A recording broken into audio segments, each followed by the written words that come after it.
What if the first day of creation wasn't 24 hours, but 1,000 years?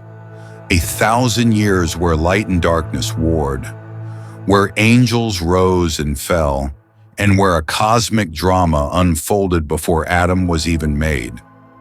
Ancient lost texts tell us that the ranks of angels were established in this time: seraphim, cherubim, thrones, and more. If this is true, then mankind wasn't born into a blank canvas. We were born into the aftermath of an ancient rebellion. I know this means that everything you thought you knew about creation was only half truth. Genesis says, "Let there be light," but the hidden scriptures tell us that this wasn't just sunlight. This was the beginning of a cosmic war. If this is true, then the story of creation isn't a children's tale. It's a battlefield, and in this video, we're unpacking everything hidden and unknown, from ancient texts buried for centuries to mysteries whispered in apocryphal writings. Today, you're about to see the creation story like never before. Genesis 1 verses 3 to 4 says, "And God said, 'Let there be light,' and there was light.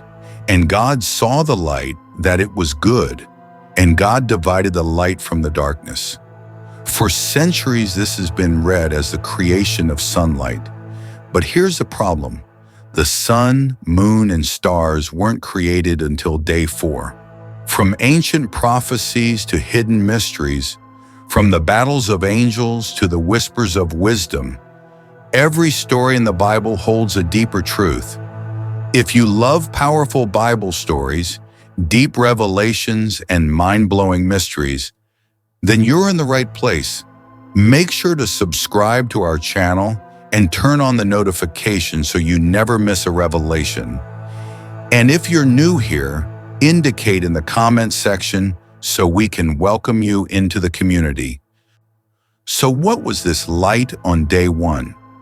Many rabbis, church fathers, and hidden texts suggest that this was no ordinary light. It was pre-existent light, a spiritual light radiating from the very essence of God Himself. The book of Jubilees 2 verse 2 echoes this mystery, saying, "For on the first day He created the heavens which are above, and the earth and the waters, and all the spirits which serve before Him, angels of the presence, and angels of sanctification, and the angels of the spirit of fire, and the angels of the spirit of the winds." Jubilees links the first day not just to physical light, but to the creation of spiritual beings, angels themselves. So maybe light wasn't just illumination, it was order, holiness, divine beings radiating glory, set against the backdrop of formless chaos. And then God divided the light from the darkness, not just day and night, but forces of obedience versus forces of rebellion. The timeline deepens when we bring in Psalm 90 verse 4.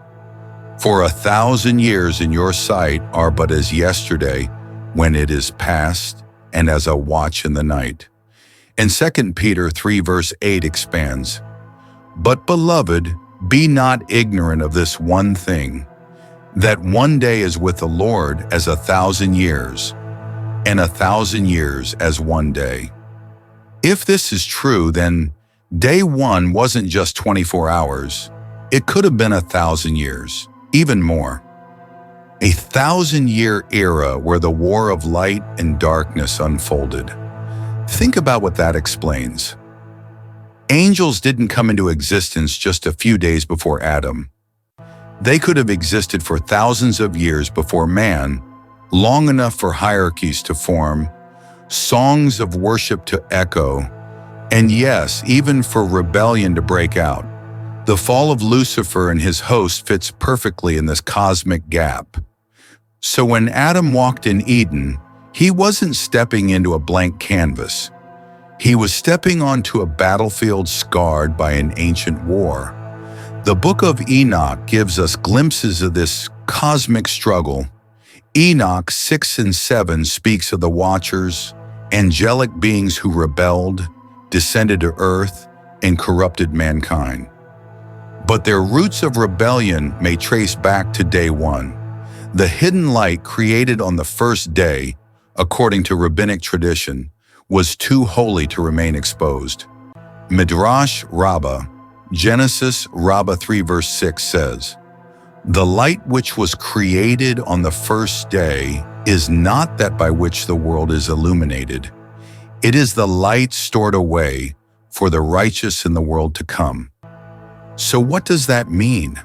It means the true light, the radiant glory of God, was hidden, concealed, and protected. Only fragments of it broke through. And in that gap, in that absence of divine light, rebellion brewed. Lucifer, the son of the morning, was once radiant in that light, but pride turned him against the order of God. He led others into darkness, angels who traded the brilliance of day one's light for the chaos of self-rule. Isaiah 14 verse 12. Thus, day one isn't just about light appearing, it's about light clashing with darkness. Ancient texts like the Book of the Bee list the orders of angels believed to have been established in the early days. Seraphim, burning ones, closest to God's throne. Cherubim, guardians of knowledge and mystery. Thrones, symbols of God's authority.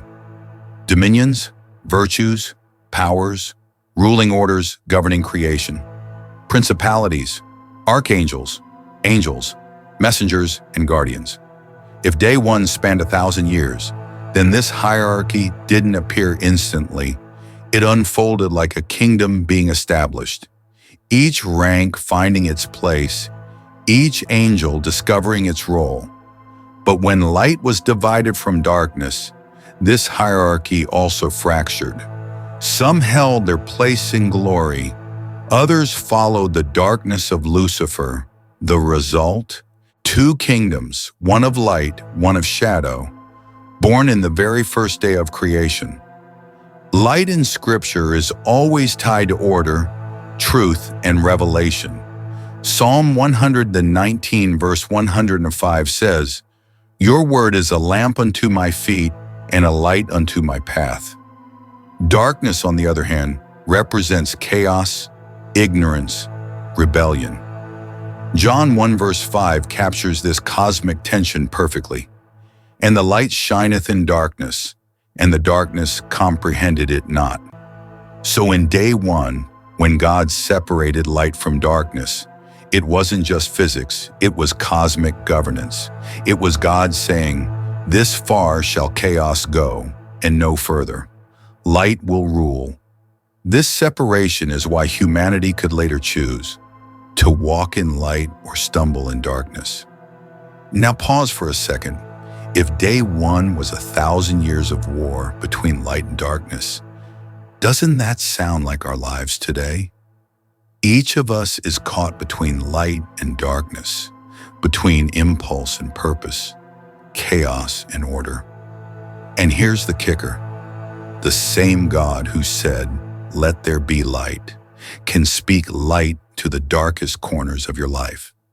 That's why Paul writes in 2 Corinthians 4:6, "For God, who commanded the light to shine out of darkness, hath shined in our hearts to give the light of the knowledge of the glory of God in the face of Jesus Christ." The first day of creation isn't just history, it's a pattern. It's the battle we live in every single day. So now let's turn it to you. Do you think the days of creation were literal 24 hours or 1,000-year ages? Drop your thoughts in the comments. Let's unpack this together. Day one wasn't just about the dawn of light. It was about the dawn of war. The moment light broke into the void, darkness fought back. Angels chose sides. Thrones were established. And humanity's story was set to unfold on a stage already marked by rebellion. So the question is, when God says, "Let there be light" in your life, Which side will you choose? On day 2, the Bible says God created the firmament, but what exactly is it? Was it just the sky? Or was it something far deeper, something that divided not only waters, but entire realms of existence? Hidden texts outside the Bible suggest that the firmament is not just atmosphere. It's a boundary between worlds, a cosmic veil separating the divine from the fallen. In this episode, we're unpacking secrets you were never told about the second day of creation. And by the end, you'll have to ask yourself, did God hide mysteries in plain sight, right above our heads? Let's begin where it all starts. Genesis 1, verse 6 to 8. And God said, "Let there be a firmament in the midst of the waters, and let it divide the waters from the waters." And God made the firmament, and divided the waters which were under the firmament from the waters which were above the firmament. And it was so. And God called the firmament heaven. And the evening and the morning were the second day. At first glance, it sounds straightforward. God made the sky. But notice something strange. Unlike day 1, where God created light, or day 3, where he made dry land and vegetation, on day 2 there's no creation of something solid or tangible that we can touch. Instead, it's a division, a separation. This begs the question, what exactly was God dividing? Genesis tells us about waters above and waters below. But if you picture it literally, this doesn't make sense. We know water flows downward, so what are these upper waters? In Hebrew, the word for firmament is rakia. It comes from a root word meaning to beat out, to spread out like metal. Imagine ancient metalsmiths hammering bronze into a dome. That's how the Israelites pictured the firmament, a solid expanse, a dome that arched over the earth. This dome held back the waters above, a cosmic ocean beyond the sky. That's why verses like Psalm 148 verse 4 say, "Praise him, ye heavens of heavens, and ye waters that be above the heavens." This wasn't poetic. They believed real waters existed beyond the dome. Now pause for a moment. If that's true, then the blue we see when we look at the sky isn't just atmosphere. It was seen as the reflection of a heavenly ocean. Do you think this ancient cosmology was symbolic? Or did God truly create a cosmic ocean above our heads? Here's where the story deepens. While Genesis only mentions heaven, other texts, especially Jewish apocryphal writings, suggest heaven wasn't just one layer, but many. According to 1 Enoch 17-19, Enoch is taken on a heavenly journey where he sees multiple layers of heaven, each with its own role. The first heaven holds the storehouses of snow, rain, and dew. The second heaven is where fallen angels are imprisoned in darkness. The third heaven contains paradise, where the tree of life grows. Higher heavens hold angelic hosts, fiery armies, and finally, the throne of God. In 2 Enoch 20 verse 3-4, it even describes 7 heavens explicitly. "And the men took me on to the second heaven, and showed me prisoners under guard. And the men took me up onto the third heaven, and placed me in the midst of paradise." So what Genesis calls the firmament may have been the first division, a cosmic boundary line that later traditions expanded into multiple layers. Think of it as cosmic architecture. God separating his throne from creation by building levels of reality, stacked one on top of the other. Now here's something chilling. If the firmament divides waters above from waters below, it also divides realms of authority. Paul hints at this in Ephesians 6 verse 12. "For we wrestle not against flesh and blood, but against principalities, against powers, against the rulers of the darkness of this world, against spiritual wickedness in high places. That phrase, high places, could literally mean the heavenly realms between earth and God's throne, the airspace of the firmament. In other words, when Genesis tells us God created a barrier, He wasn't just separating waters, He was establishing cosmic borders. Borders that would later become battlefields for angels and demons. Imagine the firmament as a great border wall, not only holding back cosmic waters, but also separating the holy from the profane, the divine from the fallen. According to the Book of Jubilees 2 verse 4, the firmament wasn't just a sky, it was an ordered space where angels were stationed. On the second day, He created the firmament in the midst of the waters, and the waters were divided on that day. Half of them went up above, and half of them went down below the firmament, which was in the midst over the face of the whole earth. And this was the only work God created on the second day. Notice the emphasis. This was the only work. God focused entirely on this division. Why? Because it was foundational. Later in 1 Enoch 10 verse 12, fallen angels are described as being imprisoned under the hills of the earth until the day of judgment. Some traditions suggest their prison lies in the lower heavens, beneath the firmament. So the firmament may not just be a ceiling, it's also a cosmic jailhouse holding back both waters and rebellious spirits. The Hebrews weren't alone in this idea. Almost every ancient culture had a belief in a cosmic ocean and a solid dome. In Babylonian mythology, the god Marduk splits the body of Tiamat, a chaos sea dragon, and uses half of her body to form the heavens, holding back the cosmic waters. In Egyptian belief, the sky goddess Nut arches her body over the earth, holding back the waters of chaos. Even in Greek thought, Uranus, the sky was seen as a god who lay across Gaia, the earth. So Genesis is not isolated. Instead, it's God's revelation in the midst of a world already obsessed with cosmic waters and heavens. But unlike pagan myths, in Genesis there's no battle, no violence. God simply speaks and order is established. Here's the deeper layer. The firmament is about separation. It represents the gap between God and man. When Adam sins in Genesis 3, humanity is cut off from Eden. But in a sense, that separation already existed.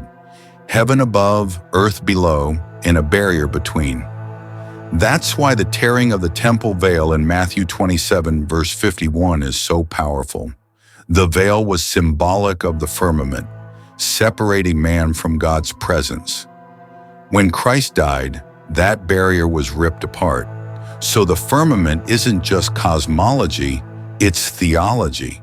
It tells us there's a distance between us and God. But one day, that barrier will be dissolved. Some argue that the firmament is ancient superstition, disproven by modern science. But others suggest we can see echoes of the firmament in today's discoveries. The Earth's atmosphere literally separates waters below, oceans from waters above, clouds. The Van Allen radiation belts act like an invisible dome, shielding Earth from cosmic radiation. Modern cosmology even speaks of a cosmic boundary, the observable universe, beyond which we cannot see. Is it possible that the ancients described spiritual realities in physical terms? That the firmament is both literal and symbolic, a structure in the cosmos and a metaphor for God's order? So what do we make of all this? The firmament shows us three things.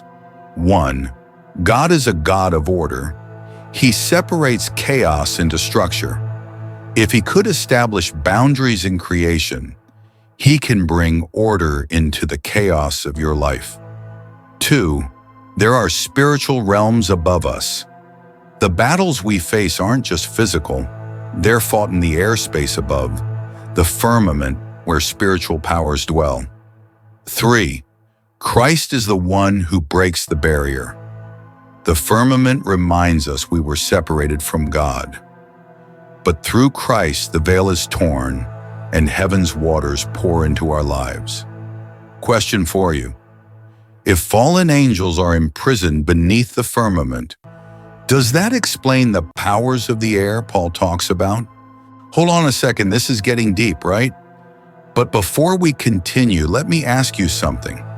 If this is blessing you, blowing your mind, or making you see scriptures in a new light, then let me know in the comments section so that I can continue making videos like this. And if you haven't done so, kindly subscribe and turn on the notification bell so you don't miss the next revelation. Now let's continue, because what happens next is truly shocking. Most people think day 3 of creation was simple. God just made the land, seas, and plants. But hidden texts and ancient traditions tell a far deeper story. They claim that when dry land appeared, it wasn't just dirt and rock, it was the stage of humanity's test. That the first plants weren't just food, but symbols of divine law. And that Eden itself, the sacred mountain of God, rose out of these newly formed waters as the centerpiece of creation. If this is true, then what we thought about the beginning of life on earth isn't complete. So we'll uncover what the Bible, apocryphal writings, and lost traditions reveal about day 3, and why it may hold the key to understanding not just creation, but destiny itself. The Bible records day 3 in Genesis 1, verse 9 to 13.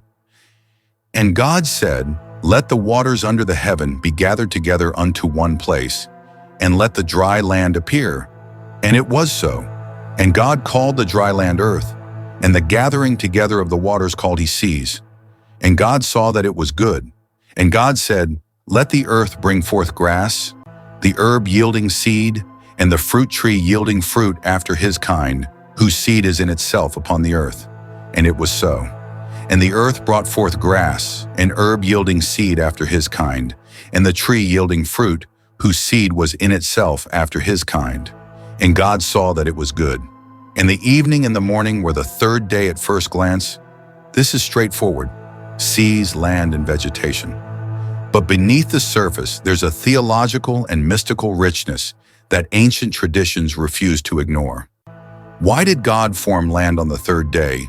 And why did he command vegetation to sprout before the sun, moon, and stars existed? Could it be that day 3 is about more than just ecology, that it's about order, boundaries, and spiritual symbolism? The first act of day 3 is the gathering of waters. Notice God doesn't simply create land. Instead, he moves water aside so that land can appear. This tells us something profound. The land was always there, hidden beneath the waters of chaos. When God gathered the waters, he wasn't creating something new, he was revealing what was concealed. This imagery echoes Psalm 104, verse 6 to 9. "Thou covered it with the deep as with a garment. The waters stood above the mountains. At thy rebuke they fled. At the voice of thy thunder they hasted away. They go up by the mountains, they go down by the valleys unto the place which thou hast founded for them. Thou hast set a bound that they may not pass over, that they turn not again to cover the earth." This is crucial. The creation of land is about boundaries. God setting limits on the chaotic waters so life could flourish. Without those limits, the world would collapse into watery chaos again. Do you see parallels in your life where God sets boundaries, not to restrict you, but to create space for life and growth? The book of Jubilees 2 verse 5 and 6 gives us more detail about day 3. "On the third day he commanded the waters to pass from off the face of the whole earth into one place, and dry land to appear. And the waters did so as he commanded them, and they retired from off the face of the earth into one place outside of this firmament, and the dry land appeared. On that day he created for them all the seas according to their separate gathering places, and all the rivers, and the gatherings of the waters in the mountains, and all the lakes, and all the dew of the earth, and the seed which is sown, and everything that is sown and growing on the earth." Notice how Jubilees expands the Genesis story. Not just seas, but rivers, lakes, mountains, and dew, all explicitly mentioned as part of day 3. This paints a far richer image, a fully structured, ordered Earth with ecosystems built in from the start. And it wasn't random. Jubilees suggests every body of water had its assigned place, hinting at divine intentionality and order. Here's a detail hidden in mystical traditions. When dry land appeared, many ancient sources claim the first landmass to emerge was not random. It was Eden itself, God's holy mountain. According to 2 Enoch 8 verses 1-3, Enoch is shown the Garden of Eden and describes it as located on a mountain higher than the rest of the earth. And those men took me and led me up onto the third heaven and placed me in the midst of that paradise. And that place has an appearance of pleasantness, and every tree was in bloom. And the whole of paradise is so beautiful and fragrant and delightful, and in the midst there is the tree of life. This aligns with Ezekiel 28 verses 13 and 14, which describes Eden as the holy mountain of God. So think of day 3 not just as land appearing, but as the sacred stage of history rising from the waters. At the very heart of this new land stood Eden, the prototype of divine order, beauty, and communion with God. While land is a place of stability, seas in Scripture often symbolize chaos, rebellion, and the unknown. In Revelation 21 verse 1, John's vision of the new creation says, "And I saw a new heaven and a new earth, for the first heaven and the first earth were passed away, and there was no more sea."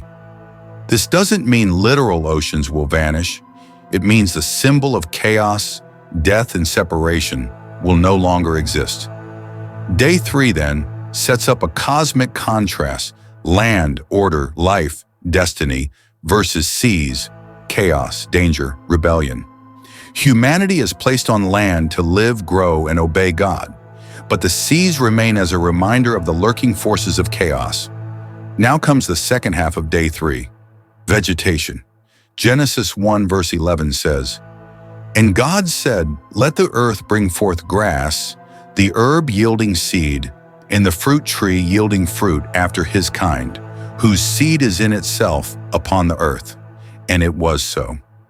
Notice how plants are described as seed-bearing. Ancient Jewish teachers saw this as deeply symbolic. Seeds are miniature laws of reproduction, carrying within themselves the instructions for life. According to the book of Jubilees 3 verse 15, when Adam and Eve sinned, God expelled them from Eden but left the sacred tree as a witness. The plants weren't just food, they were teaching tools, living parables of divine law. Every fruit tree was a sermon. Obey the pattern and you flourish. Break it and life withers. Here's a fascinating problem. Plants are created on day 3, but the sun doesn't appear until day 4. How could plants live without sunlight? This has puzzled theologians for centuries. Some suggest the light of day 1 sustained them. Others, like early church fathers, argued this detail is intentional.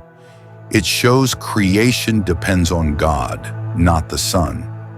As Augustine wrote in the literal meaning of Genesis, "The plants could exist before the sun, for their sustenance comes not from creatures, but from the Creator." In other words, vegetation on day 3 testifies that life flows from God first, nature second. Some mystical traditions suggest day 3 is when God set the stage for humanity's great test. According to the Apocalypse of Moses, Life of Adam and Eve 29 verse 4, the devil envied Adam specifically because of the earth. Satan said to the Lord, "Because of Adam you have expelled me. Behold, I shall destroy him upon the earth." The land wasn't just a neutral backdrop. It was where the drama of free will, obedience, and rebellion would unfold. The seas symbolized chaos. The land represented stability. Humanity was placed on land to choose order over chaos, obedience over rebellion. Day 3 introduces trees, which later become powerful biblical symbols. Tree of life, symbol of eternal communion with God. Tree of knowledge of good and evil, symbol of moral choice. Psalm 1 verse 3. The righteous man is like a tree planted by streams of water. Isaiah 61 verse 3. God's people are called trees of righteousness. So when God made trees on day 3, He wasn't just making oxygen machines. He was planting living metaphors of spiritual truth. Day 3 of creation wasn't just about rocks, dirt, and plants. It was about order rising out of chaos, boundaries being set, and life beginning to flourish. From sacred mountains to symbolic trees, Day 3 laid the foundation for humanity's story. But here's the bigger question. If land and vegetation were always meant to point us back to God, then how are we tending the soil of our own lives today? And how do you interpret plants existing before the sun? Is it a science-defying miracle or a theological statement about God's direct power? Most people think the sun, moon, and stars were just created to give light. But what if I told you the ancient texts claim they're far more than glowing balls in the sky? According to books like 1st Enoch, the stars are living beings, angelic powers set on heavenly courses. Some even say fallen angels were bound among the constellations as a warning. The sun itself became a symbol of Christ, the moon of the church, and the stars of divine order and rebellion. Now let's unravel the mysteries of the heavenly lights, their hidden meanings, their spiritual role, and what they reveal about the war between order and chaos. Genesis 1 verse 14 to 19. And God said, "Let there be lights in the firmament of the heaven to divide the day from the night, and let them be for signs and for seasons and for days and years, and let them be for lights in the firmament of the heaven to give light upon the earth." And it was so. And God made 2 great lights, the greater light to rule the day, and the lesser light to rule the night. He made the stars also. And God set them in the firmament of the heaven to give light upon the earth, and to rule over the day and over the night, and to divide the light from the darkness. And God saw that it was good. And the evening and the morning were the 4th day. On day 1, God had already said, "Let there be light." But here on day 4, He establishes the instruments of light, the sun, moon, and stars. Why the delay? Why create vegetation on day 3 before the sun and moon? This isn't a mistake in the text. It's a deliberate theological point. Light and life don't depend on the sun. They depend on God. As Augustine wrote, God willed that plants precede the sun to show that the sun is not the source of life, but God alone. The literal meaning of Genesis. But the text goes deeper still. The heavenly bodies are created not just for illumination, but for signs and seasons. They carry symbolic and prophetic meaning. The book of Jubilees 2 verse 9 and 10 expands the Genesis account. On the 4th day, He created the sun and the moon and the stars, and set them in the firmament of the heaven to give light upon all the earth, and to rule over the day and the night, and to divide the light from the darkness. And God appointed the sun to be a great sign on the earth, for days and for Sabbaths, and for months and for feasts and for years and for Sabbaths of years, and for jubilees and for all seasons of the years. Notice the difference. Genesis says the heavenly lights are for signs and seasons. Jubilees explains this in detail. The sun and moon mark the rhythm of Sabbaths, festivals, and jubilees. This is important. To the Hebrews, the heavenly lights weren't just physical, they were liturgical. They set the rhythm of worship, covenant, and divine order. Now comes the mind-blowing part.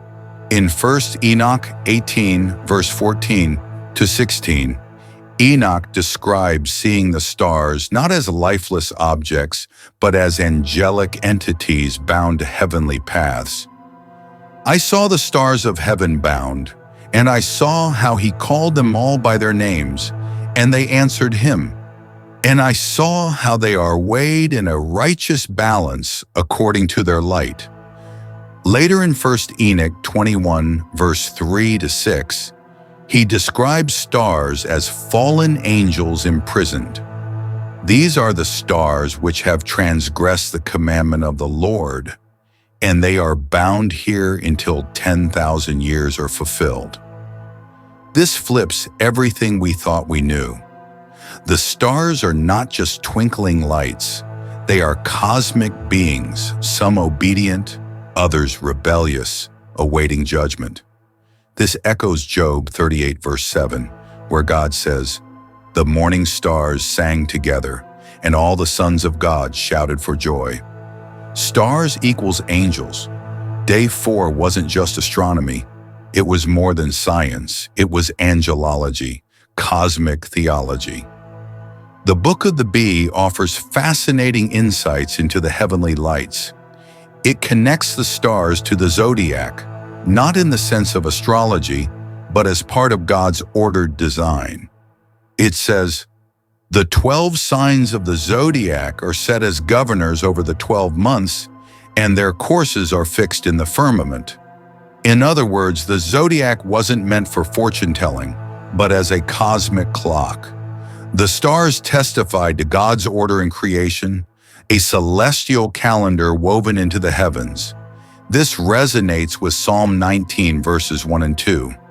"The heavens declare the glory of God, and the firmament showeth his handiwork. Day unto day uttereth speech, and night unto night showeth knowledge. The heavens are not silent." They are speaking symbols of God's order. One of the great puzzles. Why did God wait until day 4 to place the lights? To break paganism. In ancient Near Eastern myths, the sun and moon were gods. By creating them after light and life, Genesis demotes them. They're not deities, but tools. Here's where things get darker. In Revelation 12, verse 4, it says, "The dragon's tail swept a third of the stars from heaven, interpreted as fallen angels." This ties directly to Enoch's account of the Watchers, angelic beings who left their ordained paths. Stars equals fallen powers. Day 4, then, isn't just creation. It foreshadows rebellion. Some stars shine, others fall. Some remain faithful, others burn out. What if the sea creatures and birds of the 5th day weren't just animals? What if they represented powers, nations, and cosmic mysteries hidden in plain sight? Genesis says, "And God said, Let the waters bring forth abundantly the moving creature that hath life, and fowl that may fly above the earth in the open firmament of heaven. And God created great whales, and every living creature that moveth, which the waters brought forth abundantly, after their kind, and every winged fowl after his kind. And God saw that it was good." Genesis 1, verse 20 and 21. But the apocryphal books tell us something far stranger, that on this day God also fashioned Leviathan and Behemoth, 2 colossal beasts reserved for the end of days. The book of Enoch describes stars falling, angels bound in the deep, and monsters chained beneath the oceans. Could it be that day 5 wasn't only about creation, but also about prophecy? If that's true, then what you thought was just a children's story about fish and birds might actually be a map of history, judgment, and the final destiny of mankind. At first glance, Genesis 1 verses 20 and 21 sounds simple: fish in the seas, birds in the skies. But note something important. The Hebrew word translated whales here is tananim, which doesn't just mean whales. It means sea monsters, serpents, dragons. That word alone cracks open a doorway. Day 5 wasn't only about filling the oceans with life. It was about God establishing order over forces of chaos, sealing away creatures that symbolized untamed power. According to 1 Enoch 60, verse 7-9, on that day 2 monsters will be separated, a female monster named Leviathan, dwelling in the depths of the sea, above the springs of the waters. But the male monster is named Behemoth, which occupies with his breast an immense desert named Dendane, on the east of the garden where the chosen and righteous dwell. Here's the shocker: Leviathan and Behemoth were not created as ordinary animals. They were cosmic symbols. One rules the sea, the other the land. Together, they represent the untamed chaos God tamed on day 5. The book of 2 Esdras, 6 verses 49-52, expands further. Then you kept in existence 2 living creatures, the one you called Behemoth and the other Leviathan, and you separated one from the other. For the 7th part where the water had been gathered together could not hold them both. And you gave Behemoth one of the parts that had been dried up on the 3rd day, to live in it, where there are 1,000 mountains. But to Leviathan you gave the 7th part, the watery part. Notice the detail. Creation itself had to be divided to contain these 2. That means day 5 was not only the creation of fish and birds, it was also a cosmic event where God restrained overwhelming powers. Why sea and sky on the same day? Why not land and sky? Or land and sea? The answer may lie in symbolism. Sea equals the nations, chaos, the abyss, according to Revelation 17, verse 15. Sky and birds equals heavenly realms, watchers, angelic forces. Day 5 may represent the invisible spiritual battle between the deep waters of chaos and the heavenly hosts. Even in the Psalms, Leviathan is mentioned as more than just a beast. There go the ships, there is that Leviathan, whom thou hast made to play therein. Psalm 104, verse 26. Almost as if God keeps Leviathan as a reminder, chaos restrained by divine will. In 1 Enoch 90, birds are often used as metaphors for angels and nations. White birds represent the righteous, ravens the fallen. Could Genesis 1's birds carry a double meaning? On the surface, literal fowl. On a deeper level, symbolic representatives of heavenly and earthly powers. This gives day 5 a prophetic edge. It foreshadows the clash of nations and the destinies of spiritual beings. The Book of the Bee. Chapter 18 expands on the creation of creatures, saying that the dragons of the sea were part of the mysteries of creation, kept hidden until the appointed time. It even places the great sea monsters alongside angelic beings, as if creation blurred the line between physical and spiritual realms. In Jewish mysticism, Leviathan represents the primordial chaos defeated by God to establish order. In Christian symbolism, Leviathan was later seen as an image of Satan himself, proud, unyielding, but doomed to destruction. The medieval Zohar calls Leviathan the twisting serpent, echoing Isaiah 27 verse 1. In that day the Lord with his sore and great and strong sword shall punish Leviathan the piercing serpent, even Leviathan that crooked serpent, and he shall slay the dragon that is in the sea. That means the seeds of final judgment were already planted in day 5 of creation. Think about this. Day 1, light versus darkness, spiritual war. Day 2, firmament, boundaries between heaven and earth. Day 3, land and seas, the stage for humanity. Day 4, sun, moon, stars, times, seasons, angelic order. Day 5, creatures of sea and air, chaos powers restrained, nations foreshadowed. Day 5 fits into a prophetic arc.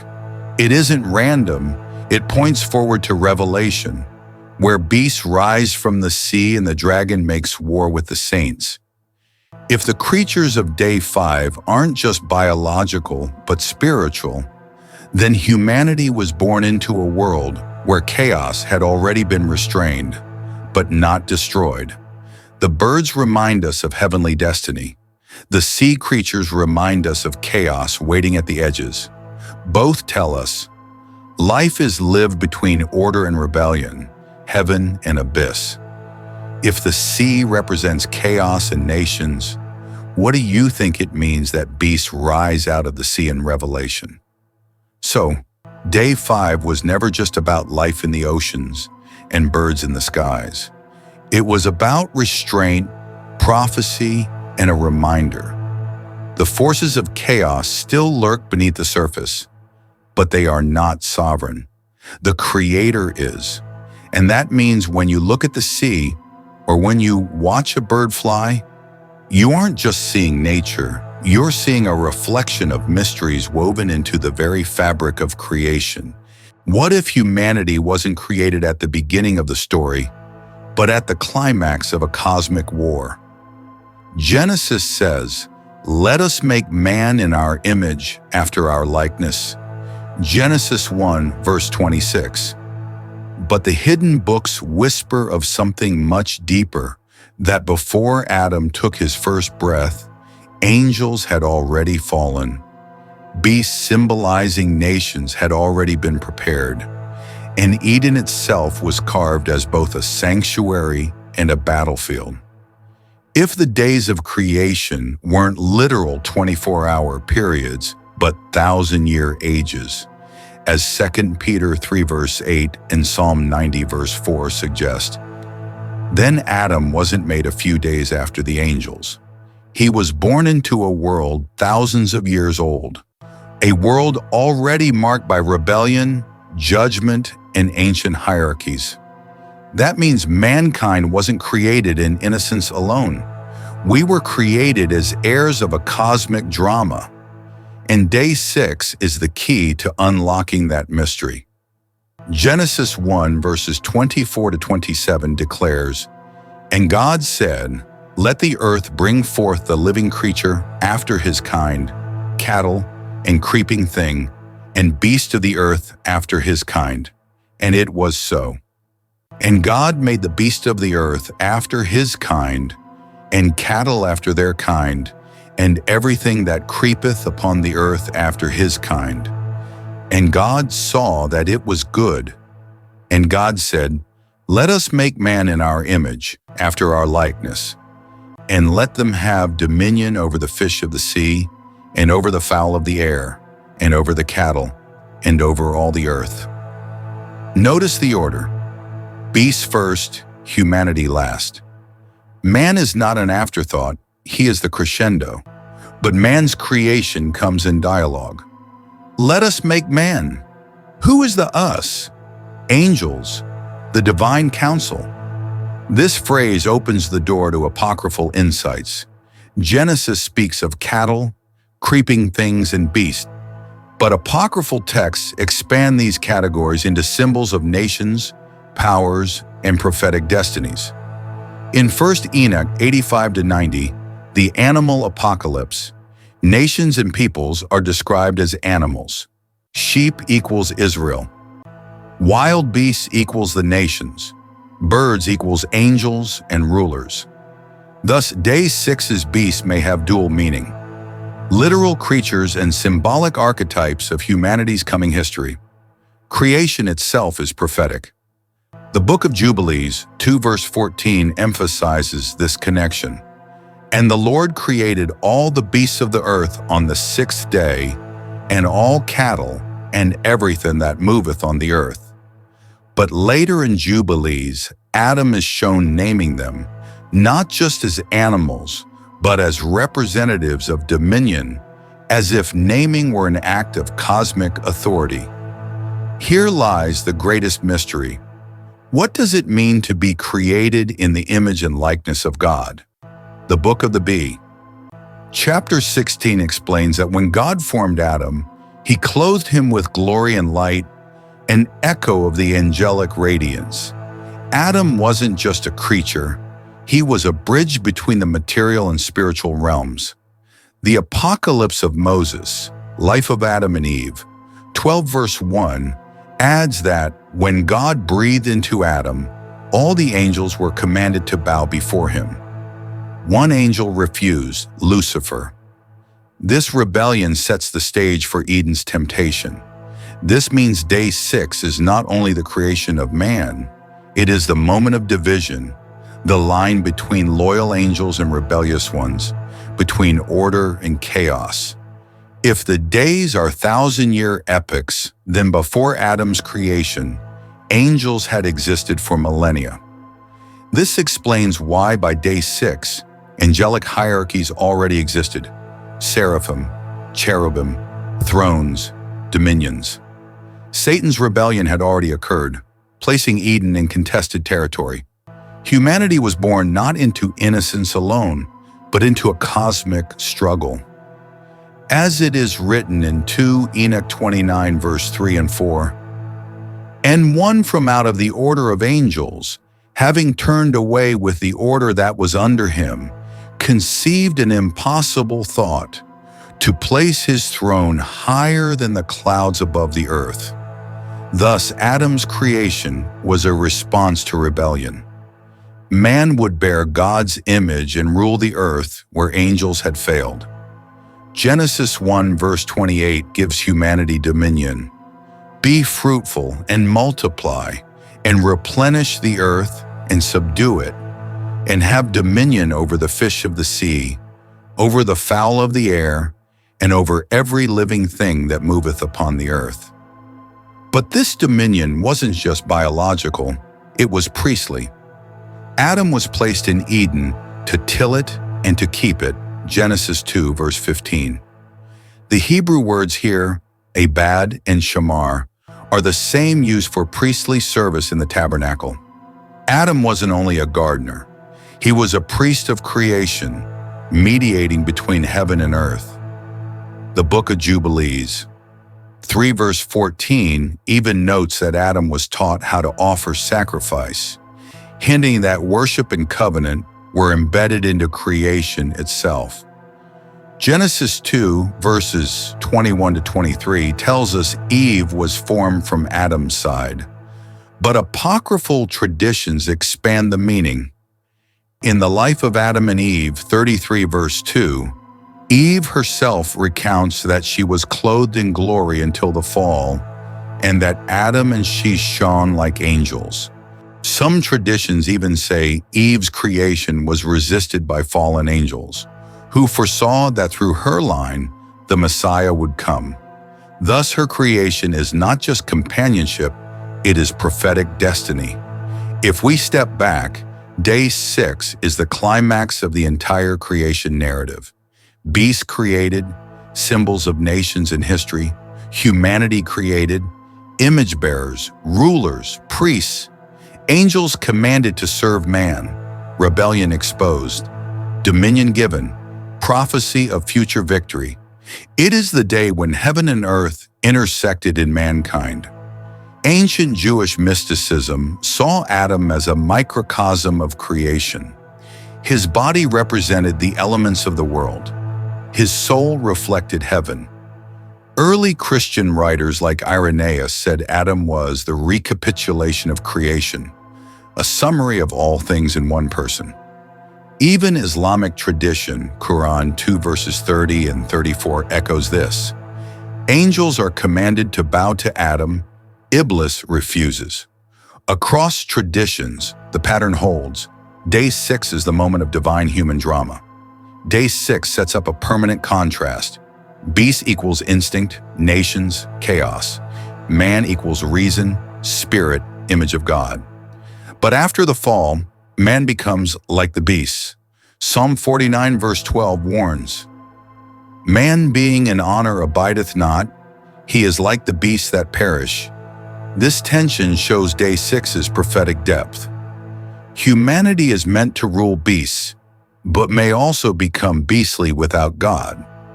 Revelation's beasts rising from the earth and sea echo back to this day. Day 6 is not just about our origins. It is about our identity. We are not accidents of biology. We are image bearers with divine purpose. Dominion is not exploitation. It is stewardship, priesthood, and responsibility. The beasts remind us of our choice. Will we reflect God or descend into beast-like living? Day 6 is the day of destiny. It is when God set man as priest and king in a creation already trembling with rebellion. It is the day when beasts bowed, angels watched, and heaven whispered of the Messiah yet to come. If day 1 was light versus darkness, day 6 is image versus beast, and the story hasn't ended. Every day we choose, will we live as the image of God or descend into the chaos of the beasts? What if the 7th day of creation wasn't just about God resting? What if it was a blueprint of eternity itself, a mystery that connects Eden, the Sabbath, the end of days, and even the hidden destiny of humanity? In the Book of the Bee, the Sabbath is described not merely as a day of rest, but as the prefiguration of the eternal age to come. The apocryphal texts, like 1 Enoch in the Book of Jubilees, reveal that this rest was never passive. It was cosmic, a pause not just in time, but a foreshadowing of judgment, restoration, and the ultimate renewal of creation. And if this is true, then what we think of as a simple weekly rhythm might actually be the master key to unlocking the hidden timeline of the universe. So the question is, was the 7th day just about God stopping work, or was it a prophecy of everything that still lies ahead? In Genesis 2, verse 2 and 3, it is written, "By the 7th day God had finished the work he had been doing, so on the 7th day he rested from all his work. Then God blessed the 7th day and made it holy, because on it he rested from all the work of creating that he had done." At first glance, this sounds simple. God worked 6 days and then he rested. But let's pause. Why would the Almighty need to rest? Was he weary, or is something deeper happening here? The Hebrew word used, Shabbat, doesn't mean collapse from exhaustion. It means to cease, to pause, to enter completion.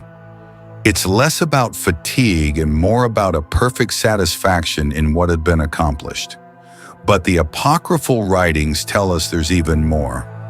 In the Book of Jubilees 2 verse 30 to 32, we read, "And he gave us a great sign, the Sabbath day, that we should work 6 days, but keep Sabbath on the 7th day from all work. And all the angels of the presence and all the angels of sanctification, these 2 great classes, he hath bidden us to keep the Sabbath with him in heaven and on earth." Here's the twist. The Sabbath isn't just for humans, it's also for angels.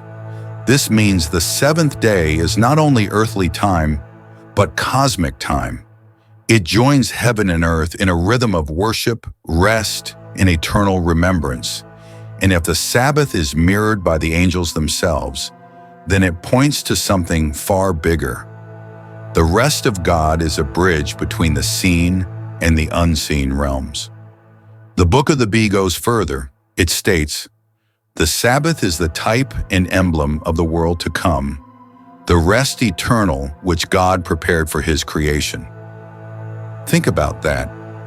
The 7th day wasn't simply the last tick of the cosmic clock of creation. It was a prophecy, a preview of eternity. This opens an entirely new interpretation. The Sabbath isn't backward-looking, it's forward-looking. It doesn't just celebrate what God finished. It anticipates what he will ultimately finish. In 1 Enoch 85-90, rest is tied to the judgment of nations and the renewal of creation. Enoch describes a vision where the world groans under corruption, but eventually a final Sabbath arrives, a time of rest when justice is established. This connects Sabbath not only with worship, but with cosmic justice. It means that when God rested, He wasn't done. He was pointing forward to a day when all of creation itself would finally enter rest. Throughout Christian tradition, symbolism of the seventh day abounds. The Sabbath as Christ, Hebrews 4 verse 9 and 10 says, "There remains then a Sabbath rest for the people of God. For anyone who enters God's rest also rests from their works, just as God did from His." Christ Himself is portrayed as the ultimate Sabbath, the one in whom creation finds true rest. The Sabbath as eternity. Early church fathers like Augustine wrote that the seventh day points to the eternal day without evening, the final state of humanity in God's presence. The Sabbath as judgment. Apocryphal writings, especially Enoch, connect the Sabbath rest with God's final judgment, where chaos ends and order is established forever. So the seventh day is not absence, it is fullness, not emptiness, but destiny. Ancient Jewish tradition often taught that the 7 days of creation represented 7 ages of history. According to the Talmud Sanhedrin, 97a, 6,000 years are given for humanity to labor. The 7,000 is the age of rest, the Messianic kingdom. If this is true, then the Sabbath of creation is still ahead of us. The final millennium of rest when heaven and earth are renewed. In this light, the seventh day wasn't the end of creation, it was the key to understanding it all. The seventh day wasn't silence, it was a symphony. It wasn't absence, it was fullness. It wasn't an ending, it was a beginning of a destiny yet to come.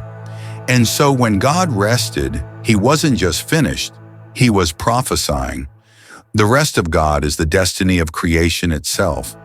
When we step back and look at all 7 days of creation, not just through Genesis, but through the lenses of Jubilees, Enoch, the Book of the Bee, and other hidden traditions, a pattern begins to emerge. Creation wasn't just about building a world. It was about writing a spiritual drama, a story where every day whispers a mystery. Day 1, light versus darkness, order versus chaos, angels rising and rebelling. Day 2, the heavens stretched out, a battleground between what is above and what is below. Day 3, the land revealed, plants rising as symbols of divine law and hidden paradise. Day 4, sun, moon, and stars, not just lights but rulers, signs, and perhaps even angelic beings themselves. Day 5, seas and skies teeming with creatures, Leviathan and Behemoth lurking as prophetic monsters of destiny. Day 6, beasts of the earth and humanity itself, fashioned in God's image but born into a stage already marked by angelic rebellion. Day 7, God's rest, not simply a pause, but the promise of eternity, a Sabbath that reaches forward to the very end of history. It's almost as if creation is less a calendar and more a cosmic script, a prophecy of light versus darkness, order versus chaos, destiny versus rebellion. And here's the breathtaking truth. You and I are part of that same story. As it is written in Psalm 19 verse 1, "The heavens declare the glory of God, the skies proclaim the work of His hands." But according to Jubilees 2 verse 30 to 32, even the angels themselves keep the Sabbath with us. This means creation is not just a past event, it's a living mystery still unfolding in heaven and on earth. Now, I want to hear from you. This is where our journey becomes a conversation. Do you see the creation story as history, mystery, or prophecy? Drop your thoughts in the comments below. Don't just share your perspective, engage with others. Debate, challenge, build on each other's insights. The beauty of these ancient mysteries is that they were never meant to be locked away. They were meant to be wrestled with, discussed, and discovered in community. The first week of creation still speaks to us today because creation is not finished, it's still unfolding. And the question is, which side of the story will you live on? The side of light or the side of darkness? And that's it for today's journey through scriptures. But the journey doesn't end here. If this video got you thinking, smash that like button, share your thoughts in the comments section, and let's dive deeper together. Don't forget, more powerful stories and deep mysteries are waiting for you on the channel. Just go through and click on the videos to continue your journey. Until next time, stay blessed, stay curious, and always seek the truth. See you in the next video.